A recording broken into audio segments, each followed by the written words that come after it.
کہ زمین و آسمان پہلے ایک تھے۔ آج سائنس کہتی ہے کہ زمین و آسمان واقعتاً پہلے ایک تھے، اور پھر ایک بہت بڑا دھماکہ ہوا۔ اس دھماکے کے بعد تمام چیزیں وجود میں آئیں، زمین، سورج، چاند، ستارے، کہکشاں، اسی طرح کی تمام چیزیں ایک دھماکے کے بعد وجود میں آئیں، اور اس دھماکے کو سائنس نے آج تسلیم کیا اور اسے بگ بینگ تھیوری کا نام دیا۔ اب سوال یہ ہے کہ ہر دھماکہ تو نقصان دہ ہی ہوتا ہے، پھر یہ زمین و آسمان کی پیدائش کیسے ایسے ہوئی کہ ایک دھماکہ ہوا اور تمام چیزیں بد نظمی سے نظم میں آ گئی، کہکشائی بن گئی، زمین و آسمان بن گئے، سورج، چاند، ستارے اپنی گردشیں لینے لگے؟ یہ کیسے ہو سکتا ہے جب تک کہ وہ دھماکہ کسی ایسی شخصیت سے نہ کیا ہو جو ویل آرگنائزڈ اور ویل کنٹرول نہ ہو، بلکہ ناظم کے طور پر اور جب کے ساتھ کیا گیا دھماکہ ہو۔ وہ جب عقل مند لوگ دیکھتے ہیں، غور و فکر کرتے ہیں زمین اور آسمان کی پیدائش پر کہ یہ ایک تھے اور اللہ کے حکم سے الگ ہو گئے، تو ایمان لانے پر مجبور ہوتے ہیں، اس لیے کہ بڑے بڑے لوگ جنہوں نے فلسفہ ارتقاء تھیوری آف ایوولوشن، جس میں لوگوں کے یہ فلسفہ دیے تھے کہ سب کچھ خود بخود بن گیا، لکھی، وہ لوگ آج ماننے کو مجبور ہیں یقیناً کوئی ہے جس نے نظم اور ضبط کے ساتھ یہ دھماکہ کیا۔ اور اسٹیفن ہاکنگ یہ بہت مشہور اور معروف ایسٹرو فزسسٹ سائنٹسٹ ہے، بہت بڑی بڑی کتابیں انہوں نے لکھی ہے، اور وہ لکھتے ہیں اپنی کتاب تھیوری آف ایوری تھنگ میں، اور کہتے ہیں کہ جو دھماکہ ہوا جس سے کائنات وجود میں آئی، اگر یہ دھماکہ ملینتھ آف ملینتھ سیکنڈ زیادہ ہو جاتا، یعنی ایک سیکنڈ کو 10 لاکھ حصوں میں تقسیم اور اس 10 لاکھویں حصے کو پھر 10 لاکھ حصوں میں تقسیم کرو، اسے کہتے ہیں ملینتھ آف ملینتھ سیکنڈ۔ تو وہ کہتے ہیں کہ ملینتھ آف ملینتھ سیکنڈ زیادہ ہوتا تو کائنات وجود میں نہیں آتی، اور کم ہوتا تو بھی وجود میں نہیں آتی۔ سبحان اللہ! دھماکہ نظم اور ضبط کے ساتھ کیا گیا کہ کائنات وجود میں آ جائے، اور قرآن نے یہ بات 1400 سال پہلے ہی بیان کر دی کہ اللہ کے حکم سے بہت بڑا دھماکہ ہوا، بگ بینگ، اور اس دھماکے سے کائنات کو وجود میں لایا گیا۔ اسی آیت کے اگلے حصے میں اللہ تعالیٰ فرماتے ہیں، ہم نے تمام زندہ چیزوں کو پانی سے پیدا کیا، تو کیا پھر بھی ایمان نہیں لاؤ گے؟ آج ہم اپنی پیدائش کو دیکھیں، جانوروں کی پیدائش کو دیکھیں، تمام جاندار کی پیدائش کو دیکھیں، تو پتہ چلتا ہے کہ پانی کا ایک بہت بڑا حصہ ہوتا ہے، بلکہ سائنس یہ کہتی ہے کہ پہلی مخلوق تو پانی میں ہی پیدا ہوئی ہوگی، جسے امویبا کے نام سے سائنس نے تسلیم بھی کر لیا۔ اور ظاہر سی بات ہے کہ ہر جسم میں پانی ہوتا ہے، اکثریت حصہ انسانی جسم سیل سے بنا ہوتا ہے، اور ہر سیل کے اندر جو سائٹوپلازم ہوتا ہے، ایک حصہ جس میں 50% لے کر 90% پانی ہوتا ہے، اور انسانی جسم میں مکمل طور سے 72% پانی ہوتا ہے۔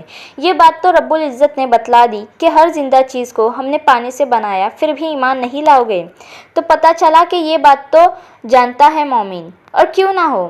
ایک مرتبہ ایک ماہر جنانیت یعنی ہیومن ایمبریولوجی کا ماہر ایک شخص تھا، اس کو کسی نے انٹرویو لیا اور کہا کہ انسانی جنانیت کے جو سٹیجز تم بتائے ہو، یعنی بچہ ماں کے پیٹ میں کن کن حالات سے گزرتا ہے، یہ باتیں تو ابن قیم الجوزی نے 750 سال پہلے ہی لکھی ہے۔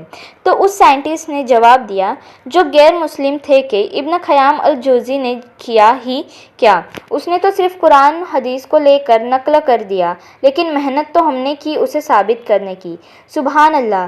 دیکھیے، اس کے اسی طنز میں جواب دیا اس نے ایک چیز کا، کہ اسلام اتنا آگے تھا اس زمانے میں بھی کہ خالی تم کاپی کر لو، لے کر بھی تو تم حق پر تھے۔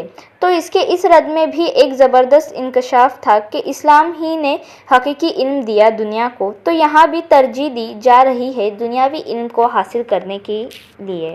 جنگ بدر کا واقعہ ہم سبھی جانتے ہیں۔ جنگ بدر میں اللہ کے رسول صلی اللہ علیہ وسلم نے ہارے ہوئے قیدیوں سے کہا کہ جو لوگ فدیہ دے دیں گے انہیں چھوڑا جائے گا، اور جو فدیہ نہیں دے سکتے وہ مدینہ کے 10 بچوں کو پڑھانا لکھانا سکھا کر اپنی رہائی کر لے۔ ہمارا یہ سوال ہے کہ ان کافروں اور مشرکوں نے مدینہ کے بچوں کو کیا سکھایا ہوگا؟ علم حدیث، علم قرآن کیا سکھایا ہوگا؟ ظاہر سی بات ہے انہوں نے علم ہندسہ یعنی میتھمیٹکس سکھایا ہوگا، اسی طرح لکھنا سکھایا ہوگا، قرأت پڑھنا سکھایا ہوگا، یہی تو سب سکھایا ہوگا جس کو دنیاوی علم کہہ کر ہم چھوڑتے ہیں۔ تو گویا شریعت دنیاوی علم کے لیے بھی ابھارتی ہے، پڑھنا لکھنا سیکھنے کا حکم دیتی ہے۔ علم کے فائدے، مرنے کے بعد بھی اس کا ثواب۔ اسی طرح نفع علم بڑی فائدہ مند چیز ہوتی ہے ہمیشہ، اور علم کا فائدہ یہ ہوتا ہے کہ مرنے کے بعد بھی اس کا ثواب ملتا ہے۔ رسول اللہ صلی اللہ علیہ وسلم کے پاس ایک شخص آیا اور عرض کیا کہ انسان جب مر جاتا ہے تو کیا اس کو ملتا ہے؟ تو آپ صلی اللہ علیہ وسلم نے فرمایا کہ سوائے 3 چیزوں کے اس کو کچھ بھی نہیں ملتا، جس میں پہلا فرمایا صدقہ تن جاریہ، یعنی ایسا کوئی کام کر کے جائے جس سے انسانیت کو نفع ہو۔ دوسرا فرمایا علم ینفعہ، یعنی ایسا کوئی علم چھوڑ کر جائے جس سے انسانیت کو فائدہ ہو۔ نیک اولاد جو والدین کے لیے دعائے خیر کرے۔ تو پتہ چلا کہ اگر انسان کوئی علم چھوڑ کر جاتا ہے تو دنیا میں چھوڑنے علم سے اگر انسانیت فائدہ اٹھاتی ہے تو اس علم کا فائدہ اس مرنے والے کو ملتا ہے۔ سبحان اللہ، کتنی نایاب چیز ہے! اور علم میں کوئی فرق نہیں ہے۔ آپ قرآن سکھائے، حدیث سکھائے، علم ہندسہ یعنی میتھمیٹکس سکھائے، اردو سکھائے یا انگلش، ہندی، مراٹھی سکھائے، کچھ بھی، علم اگر فائدہ مند ہے تو خیر ہی خیر ہے۔ اسی طرح لوگوں کی سہولیت کا علم، جیسے سڑک بنانے کا علم، برج بنانے کا علم، تعمیرات کا علم، اچھے مکانات کا علم، سستی چیزیں بنانے کا علم، کچھ بھی چھوڑ کر جائے، جب تک انسانیت کو فائدہ ہوگا تب تک اس بنانے والے کو اجر اور ثواب ملے گا۔ سبحان اللہ! تو معلوم ہوا کہ علم ایک زبردست ایصال ثواب بھی ہے ہمارے لیے۔ علم کی فضیلت کے تعلق سے ایک اور روایت آتی ہے کہ حدیث پاک کا مفہوم ہے، رسول اللہ صلی اللہ علیہ وسلم فرماتے ہیں کہ عبادت کرنے والے پر عالم کی بڑائی ایسی ہے جیسے کہ میری بڑائی تمہارے معمولی آدمی پر۔ پھر رسول اللہ صلی اللہ علیہ وسلم نے فرمایا کہ لوگوں کو بھلائی سکھانے والے پر اللہ تعالیٰ رحمت نازل فرماتے ہیں، اور اس کے فرشتے اور زمین اور آسمان میں رہنے والے، یہاں تک کہ چیونٹی اپنی بلوں میں اور مچھلیاں پانی میں اس کے لیے بھلائی کی دعا کرتی ہے۔ سبحان اللہ! اندازہ لگا اس حدیث مبارک میں رسول اللہ صلی اللہ علیہ وسلم نے عالم کی فضیلت کے تعلق سے کتنی نواب بات کہہ دی۔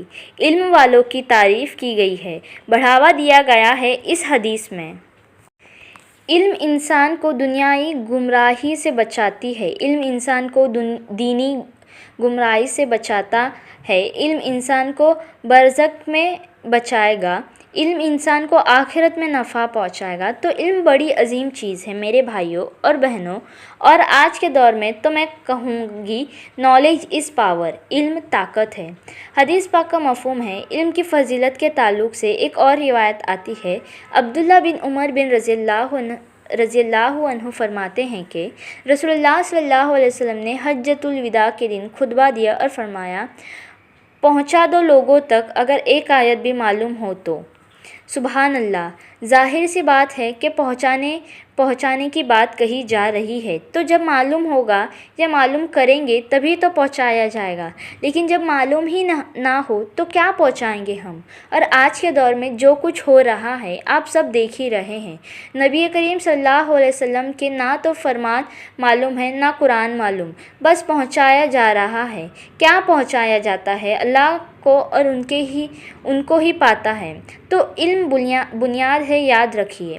لیکن آج ہم دیکھتے ہیں کہ لوگ چاہتے ہیں کہ مسلمان جاہل رہے، نہ شریعت کا علم حاصل کرے اور نہ دنیاوی علم میں آگے بڑھے، اور علم میں شریعت کے علم کی بات ہو تو اس کا سرچشمہ قرآن اور حدیث کے سوا اور کچھ نہیں۔ لیکن بعض لوگ کہتے ہیں کہ قرآن اور حدیث تم عام لوگ سمجھ نہیں سکتے، پڑھو گے تو گمراہ ہو جاؤ گے، لہٰذا دور رہو قرآن حدیث سے۔ سبحان اللہ!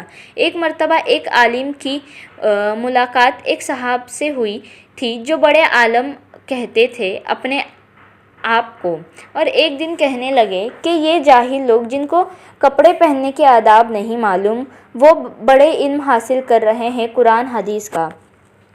تو اس عالم نے کہا کہ یہ تو بڑی خوشی کی بات ہے، آپ جل کیوں رہے ہو اس چیز سے؟ کتنی اچھی بات ہے کہ جس کو کپڑے پہننے کے آداب معلوم نہیں ہو وہ قرآن حدیث کا علم حاصل کر رہے ہیں۔ آج علم حاصل کر لے گا تو کل ٹھیک سے کپڑے بھی پہننا سیکھ جائے گا۔ لیکن آپ یہ جلن کیوں اظہار کر رہے ہیں۔ یہ تو خوشی کی بات ہے کہ لوگ قرآن حدیث کی طرف رجوع کر رہے ہیں، تو آپ جل رہے ہیں علم کے عام ہونے سے۔ یہ تو یہودی علماؤں کی صفات تھی کہ وہ نہیں چاہتے تھے کہ علم عام ہو۔ علم چھپانا یہودیوں کی علماؤں کی صفات۔ یہودوں کی یہی صفات تھی کہ وہ چاہتے نہیں تھے کہ لوگ علم حاصل کریں، کیونکہ اگر لوگ علم حاصل کریں گے تو ترنت سیکھیں گے تو ہماری ضرورت کہاں پڑے گی، اور پھر کہاں سے ہم ان کے مال و دولت کو ناجائز طریقے سے کھائیں۔ کوئی زنا کر کے آ گیا تو کیسے معاف کرنا؟ مالدار ہو تو چلو پیسے لے کر معاف کر دو، ترنت کی آیت پڑھ کر سنا دو، غلط پڑھ کے سنا دو، رد بدل کر کے سنا دو۔ تو یہودی علماء عام لوگوں کو علم سے دور رکھتے تھے تاکہ لوگوں کی جہالت کا فائدہ اٹھا سکے۔ افسوس کی بات ہے کہ یہودیوں کی یہ صفات آج ہم میں بھی عام ہو رہی ہے، اور ہم بھی لوگوں کو قرآن و حدیث سے دور کرنے لگ گئے، جبکہ ہمیں چاہیے کہ ایسے اعمال سے بچیں اور علم کو لوگوں میں خوب عام کریں تاکہ خود بھی جہالت کے فتنوں سے بچ سکے اور اوروں کو بھی بچانے کی پوری کوشش کرے۔ انشاءاللہ العزیز اللہ تعالیٰ ہمیں کہنے سننے سے زیادہ عمل کی توفیق عطا فرمائے، آمین۔